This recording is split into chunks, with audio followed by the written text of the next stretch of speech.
वाहिगुरू जी खालसा वाहिगुरू जी फतेह। सत श्री अकाल, नमस्कार, आदाब।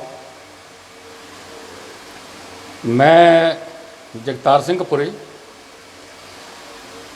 9 बजे का टाइम था, थोड़ा लेट हो गए, माफ़ करना। और टॉपिक भी आपको बता रखा था मैंने कि जिस टॉपिक में बोलना है कि ये जो आप देख रहे हैं स्क्रीन पे, ये 1-2 दिन से वीडियो बहुत वायरल हो रखा है इस बच्चे का। और कुछ चैनल इसको बता रहे हैं कि ये भगत सिंह जाम गया, दूसरा पैदा हो गया भगत सिंह। कुछ बता रहे हैं, कुछ बता रहे हैं। लेकिन मैं इन सब के साथ सहमत नहीं हूँ। मैंने जो यहाँ बोलना है, ज़रूरी नहीं कि आप मेरे से सहमत हों, लेकिन मुझे जो दुख है, जो बात मैंने करनी है, वो मैंने अपनी बात रखनी है। और कोई इससे सहमत हो या ना हो, कोई बात नहीं। अभी सबसे पहले तो इस लड़के को देख लीजिए आप। इसकी उम्र है 11 साल, 5वीं क्लास में पढ़ता है। और आपने भी देखा होगा, ये एक दो दिन पहले जो किसान आंदोलन चल रहा है, यहाँ पे कहीं रोड जाम किया हुआ था, वहाँ पे ये लड़का आया सामने।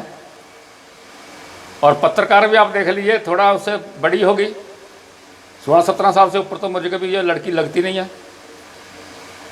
तो कहने का मतलब ये था मेरे कि जिन चैनलों ने इसको भगत सिंह बताया, और ये वो बताया, पहले तो भगत सिंह वाली बात में वाजदा सरदार भगत सिंह जी, मैं सभी शहीदों को नमन करता हूँ, प्रणाम करता हूँ। लेकिन दुख की बात यह है कि ये जो चैनल आजकल हर एक ने बना लिया। ये कोरोना ऐसा आया कि लोग जो थे वो, उनके पास टाइम काफ़ी आ गया। बच्चे भी स्कूल से जो है वो घर बैठ गए, ऑनलाइन पढ़ रहे हैं, काम धंधा कुछ है नहीं। और हर एक आदमी वीडियो बना के डाल रहा है, हर एक आदमी चैनल बना रहा है, ये कर रहा है, वो कर रहा है। ये लड़की को भी देख लीजिए आप इसको। और क्या बोला होगा इसने, मेरे को बताने की जरूरत नहीं, आपने सब चैनल देखे हुए हैं, सब देख रहे होंगे आप। 2-3 दिन से बहुत वायरल हो रहा है। और इसको भगत सिंह बता रहे हैं। पहले तो मैं ये बताऊंगा कि जिन लोगों ने इसको भगत सिंह बताया है, वो इस बात को ध्यान रखें कि भगत सिंह एक ही पैदा हुआ है, और उसका स्थान लेने वाला, पहली बात तो आगे ज़रूरत नहीं पड़ती। और स्थान उसका लेगा कौन, ज़रूरत क्यों नहीं पड़ती, ये भी मैं बताता हूँ। जिस समय भगत सिंह जी पैदा हुए, तब जो था हमारा देश गुलाम था। उन्होंने विदेशी हुकूमत के लिए लड़ाई लड़ी, स्वतंत्रता के लिए लड़ाई लड़ी। तो आज हम आज़ाद भारत में हम कैसे बोलते हैं किसी को भगत सिंह जाम गया, ये जाम गया, ये बेवकूफ़ी की बातें हैं लोगों की। जो भी चैनल पे ये इसको भगत सिंह बता रहे हैं, वो बता रहे हैं। पहली बात तो ये कि भगत सिंह के आपने जो उसका खानदान था उसके बारे में आपको पता है, वो कितनी उम्र से जो सामने आया था पब्लिक के, पता है। ये 11 साल का बच्चा, 11 साल के बच्चे को तो अपना जो है होम स्टेट का, अपना घर का पता नहीं होता पूरे का पूरा। आप इसको भगत सिंह बता रहे हैं, पंप दे के इसको और ख़राब कर रहे हैं। और बच्चे जो है छोटे बच्चे जो हैं, उनको आप ख़राब करना चाहते हैं क्या, कि वो भी ऐसे ही आवारा बने। इसमें कहाँ की देशभक्ति आ गई भाई। अभी मेरा ख्याल ये है कि इसके जो माँ बाप हैं वो सर्विसमैन होंगे, जो इतनी तेज़ी से बोल रहा है कि सारे घर का माहौल इनका यही होगा कि सारा दिन वो आंदोलन के बारे में बातचीत चल रही है, सारा दिन वो आंदोलन के बारे में बातचीत चल रही है। इस लड़के के दिमाग में भी वही बात आई, और वही बात आकर के वो घुस गई, और ये इतनी बातें बना रहा है। इतने बड़े बच्चे को कुछ भी समझ नहीं। और आपको क्या गारंटी है, इसके माँ बाप को भी शर्म आनी चाहिए थी, कहाँ लेके इसको खड़ा कर दिया आंदोलन के अंदर। और मैं पुलिस की बात भी करूँगा बाद में। तो आप ये बताइए, घर वालों को चाहिए था इसको पढ़ाएं लिखाएं, कुछ और इसको अदब अदाब सिखाएं, ना कि आंदोलन। तो अभी इसकी सारी उम्र पड़ी है, आंदोलन आगे जब पढ़ लिख जाएगा ये, उसके बाद करता रहेगा जो भी इसने करना है। और अभी ये 11 साल की उम्र में अगर इतने कूदना शुरू कर दिया और ऐसे कर दिया, लोग दूसरे बच्चे भी खराब होंगे, वो भी सोचेंगे ये हाईलाइट हो गया तो हम भी ऐसा करें, हम भी ऐसा करें, हम भी ऐसा करें, तो कितना फ़र्क पड़ेगा उस बात में। आप ये देखिए 11 साल का बच्चा और इतना बातूनी, और अभी पुलिस की बात आ जाती है। सभी को कानून का पता है कि बच्चों पे, नाबालिग जो है उन पे क्या कैसे करना है। तो उस टाइम जो पुलिस ऑफिसर थे उनको भी चाहिए था इसको अलग कर लेते, अलग करके इसको समझा देते। इसको वैन में बैठा दिया आपने, प्रिजनर वैन में बैठा दिया इसको आपने, और वहाँ पे इसको और हाईलाइट कर दिया। क्या आपका रिश्तेदार था किसी पुलिस वाले का? ये क्या इसको हाईलाइट इतना करना था आपने? क्या क्या मतलब था आपका इसका?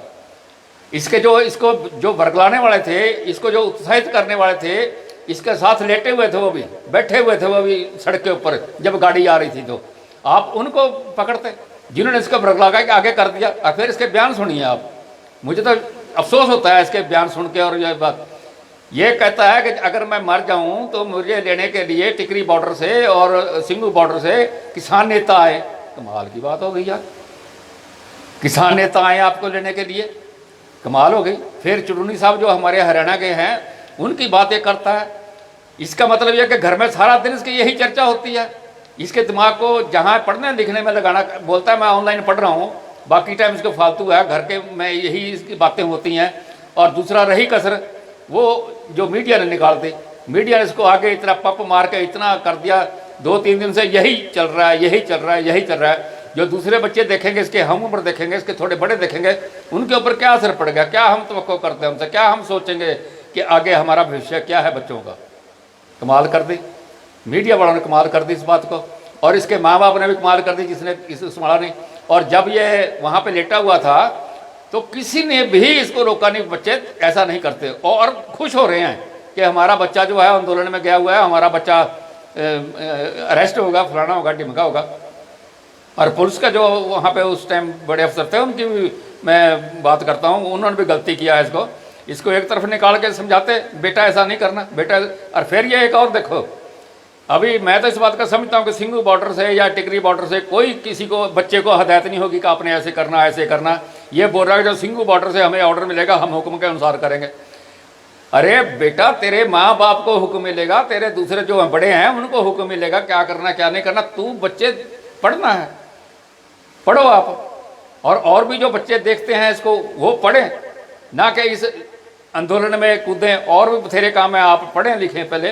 आंदोलन तो सारी ज़िंदगी आपने लड़ने हैं, कितने का आंदोलन रहेंगे आप? सारी ज़िंदगी आंदोलन में, ज़िंदगी का नाम ही आंदोलन है, आप आंदोलन करते रहिए। तो ये तो थी बात इस बच्चे की। अभी आ जाते हैं हम दूसरा। मैं किसान आंदोलन जो चल रहा है, मैं उसके हक़ में हूँ, किसान आंदोलन के मैं हक़ में हूँ। लेकिन अफसोस ये आ जाता है कि हो सकता है मेरे पूरे विचार जो उनके साथ सहमत ना हो, पूरा मैं उनके साथ सहमत नहीं हो सकता, उसमें कुछ मेरे अपने विचार भी होंगे। अभी आप देखिए, मैं एक आपको बताता हूँ, पार्टियों की बात बताता हूँ। पहले तो एक 50 के दहाके में एक ये भाखड़ा डैम पंजाब में बना, तब एक पार्टी ने ये किया, गुमराह किया किसानों को कि ये जो भाखड़ा डैम है, बिजली तो निकाल ली सरकार ने और फोकट का पानी आपको देके आपकी फसलें तो बर्बाद हो जाएंगी। मतलब ये है कि आपको छाछ दे दी और मक्खन तो गवर्नमेंट ने निकाल दिया, वहाँ बिजली निकाल दी। तो लोग उसके पीछे भी लग गए थे। तो कहने का मतलब ये है कि पंजाब से ये किसान आंदोलन चला, बहुत अच्छा, ठीक है, इनके विचार ठीक हैं। लेकिन पहली तो आप पंजाब वालों से मैं पूछना चाहता हूँ, इतने ज़िले नहीं जितने कि आप वहाँ पे 30-31 पार्टियों के आदमी वहाँ जाके बैठ गए, आप एक अध्यक्ष बनाते, प्रेसिडेंट एक बनाते और बाकी पार्टियाँ उसके पीछे लगती, उसको आगे करते। जैसे हमारे चुटनी साहब हैं, और भी अभी तो और भी 1-2-4 और भी खड़े हो गए और घर घर का इन्होंने बना लिया, अपने बना लिए आंदोलन के लिए, घर घर की पार्टियाँ बना ली इन्होंने। अभी पंजाब की बात ही फिर आ जाती है। तो पंजाब के कुछ लोग जो हैं, आपको ही पता होगा कि वो किसी न किसी पार्टी से जुड़े हुए हैं। मुझे आप एक भी आंदोलन में ऐसा आदमी बता दिया जो कि निजी तौर पे किसी पार्टी के साथ नहीं जुड़ा हुआ। हर एक आदमी किसी न किसी पार्टी के लिए सॉफ्ट कॉर्नर है उसके मन में। लेकिन ठीक है, आंदोलन चल रहा है, आंदोलन ठीक है, ठीक रास्ते पे चल रहा है। क्या होगा क्या नहीं होगा तो आगे पता चलेगा क्या इसका रिजल्ट निकलता है। लेकिन उनमें आपस में भी जो है अभी क्या हो गया, आपस में तालमेल इनका नहीं रहा। अभी चुटनी साहब ने बोला कि ठीक है पंजाब का इलेक्शन आ रहा है, आप इलेक्शन लड़िए। उनके खिलाफ एक दिन पहले ही उन्होंने किसी ने पानी धानी पिला दिया, वहाँ पे लेके जा रहे थे, जत्थे को लेके जा रहे थे, तो वहीं उन्होंने संयुक्त मोर्चा जो पंजाब के जो आदमी हैं उन्होंने उसको सस्पेंड कर दिया, ये कर दिया, वो कर दिया। बाद में वही बात हुई, चुटनी साहब को भी सस्पेंड 1 हफ्ते के लिए कर दिया। आप ये बताइए कि चुटनी साहब बिल्कुल ठीक बोल रहे थे कि आप जब तक इलेक्शन लड़के आगे नहीं आएंगे तब तक आप कुछ नहीं कर सकते। किसी पार्टी ने कुछ नहीं करना, किसी ने अभी तक ना किया ना उसने करना है, इसके बारे में नहीं करेंगे। और जब स्टे लगा हुआ है और अदालत की तरफ से स्टे लगा हुआ, आपको तो अदालत में भी एतबार नहीं आया, चलो फिर भी आंदोलन चल रहा है, कोई बात नहीं, चलने दो। लेकिन इलेक्शन जब तक आप नहीं लड़ेंगे, आप सरकार में नहीं आएंगे, तब तक कुछ भी होने वाला नहीं है। ये मैं बिल्कुल उनके सहमत हूँ चुटनी साहब के साथ, बिल्कुल वो ठीक बोल रहे हैं और ठीक थी। लेकिन जो दूसरे उनके और मोर्चे के आदमी हैं उन्होंने सस्पेंड करके रख दिया, ये कर दिया, वो कर दिया। चलो वो संयुक्त मोर्चा है, हम उनके साथ हैं, उन्होंने जो कर दिया ठीक कर दिया, अपने हिसाब में उन्होंने ठीक किया होगा। अभी एक बात और मैं बताना चाहता हूँ आपको, जो ये है किसान मोर्चा, इसका झंडा एक है और एक ही रहना चाहिए था। अभी आपने भी देखा होगा, मैं भी देखा है, मैं देखता हूँ, मेरा हरियाणा स्टेट है मेरी, मैं भी देखता हूँ जब भी कहीं इकट्ठा होता है उसमें हर पार्टी अपना झंडा लेके खड़ी है। आप संयुक्त किसान मोर्चा जो है उसका झंडा है एक, आप वो झंडा रखिए, एक झंडे के नीचे आके आप लड़िए। आपको अपनी पार्टी के झंडे लेकर क्या मतलब है? अगर अपनी पार्टी के साथ झंडा लेना है आपने, तो दूसरे हाथ में संयुक्त किसान मोर्चे का झंडा भी आप रखिए, तब तो हम माने भी आप वफादार हैं किसान मोर्चे के। जब आप अपनी पार्टी का बना रहे हैं, अपनी पार्टी के लेके उसको झंडा दिखा रहे हैं, जो वीडियो में और टीवी में आ रहा झंडा अपनी पार्टी का आप लेके घूम रहे हैं वहाँ पे, तो क्या मतलब है इसका? तो आपको याद होगा 26 जनवरी के दिन भी बाकी झंडे तो चलो छोड़िए, एक झंडा अलग पार्टी का था, एक ही झंडा जो लाल किला साइड में गए थे उसमें एक अलग चमक रहा था, वो उसका कलर भी अलग था, वो एक ही झंडा हमने देखा। उसके बाद अभी तो जहाँ भी होता, हरियाणा में मैंने देखा, जहाँ भी होता उस पार्टी को कोई, जिस पार्टी को वो झंडा लहराते हैं उस पार्टी का अभी है ही नहीं कुछ भी, लेकिन फिर भी वो आगे इतना इकट्ठा है, जिम्मेदारों का इतना इकट्ठा है, उसको अपनी साइड में करने के लिए, अपना दिखाने के लिए, अपना मेजॉरिटी दिखाने के लिए वो एक झंडा लेके बीच में, पहले 1 2 थे 4 जन, अभी उसमें आध के झंडे आ गए। जब आप संयुक्त किसान मोर्चे की बात करते हैं तो झंडा एक होना चाहिए, उसके तहत ही आप लड़ें, आप आंदोलन करें, शांतिपूर्वक आंदोलन करें, आप कोई बात नहीं। लेकिन अगर हर पार्टी अपना झंडा लेके जाएगी और कुछ 1 2 आदमी जो है संयुक्त मोर्चे का झंडा लेके फिरेंगे, तो वो तो अच्छी बात नहीं है। उसके बाद अभी आप ये बताइए, आज हम किसी लीडर की पैंट उतारते हैं, किसी के कपड़े फाड़ते हैं, किसी का कुछ करते हैं, उसको भी किसी ने वोट दिया है, लीडर अपने आप तो बना नहीं वो। अगर सरकार आई है तो सरकार को किसी ने वोट दिया है, अगर वोट दिया है किसी ने उनके समर्थक भी होंगे। अगर फ़र्ज करो उनके मेजॉरिटी में थी सरकार, मेजॉरिटी में है सरकार, उनको वोटें भी मिली हैं, और आज उनके अगर आधी दुनिया, आधे लोग खिलाफ हो गए हैं तो उनके हक में भी कुछ होंगे। लेकिन ठीक है, वो बोलते हैं या नहीं बोलते हैं वो अलग बात है। लेकिन आज अगर आप पैंट उतारते हैं किसी की, किसी का नंगा कर देते हैं, किसी कपड़े फाड़ते हैं लीडर के, किसी को घर में नहीं, वो अपने घर में नहीं घुसने देते, किसी मंदिर का उद्घाटन करता है वहाँ नहीं आप जाने देते, कहीं वो और जलसा जुलूस करता है आप वहाँ भी नहीं जाने देते, आप वहाँ पे भी हंगामा करते हो, आप मारपीट पे उतारू हो जाते हो, तो कैसे काम चलेगा? कल को आप अगर फ़र्ज करो संयुक्त किसान मोर्चा जो है इसकी सरकार आ जाए, दूसरे लोग भी ऐसे ही करेंगे फिर। और मैं ज़्यादा समय आपका नहीं लेता, लेकिन मेरा अपना जो विचार है, आप सरकार चाहे किसान मोर्चे की बन जाए, चाहे किसी दूसरी पार्टी की बन जाए, जब तक हमें वो नहीं मिलेगी शिक्षा कि हमने कैसे दूसरे से व्यवहार करना है, हमने खुद बेईमानी कैसे छोड़नी है, हमने बेईमानी लूट मार कैसे हमने उससे बचना है, कैसे दूसरे के हम हित सुरक्षित रख सकते हैं, जब तक हमें ये शिक्षा घर से नहीं मिलेगी हम इस पे नहीं चलेंगे। आप कोई भी गवर्नमेंट बना लें, कुछ भी आप कर लें, उसके हालात ऐसे ही रहेंगे जब तक कि हमें बेसिकली बचपन से ये नहीं बताया जाएगा कि देखिए ये बेईमाना है, ये घूसखोरी खराब है, ये काम ऐसा है, ये काम खराब है, ये वैसा है, ये वैसा है। जब तक हमें बचपन से इस बात को ठोस प्रमाण दे के हमें समझाया नहीं जाएगा, धार्मिक तौर पे हो, राजनीतिक तौर पे हो, परिवार के तौर पे हो, समझाना पड़ेगा हमें।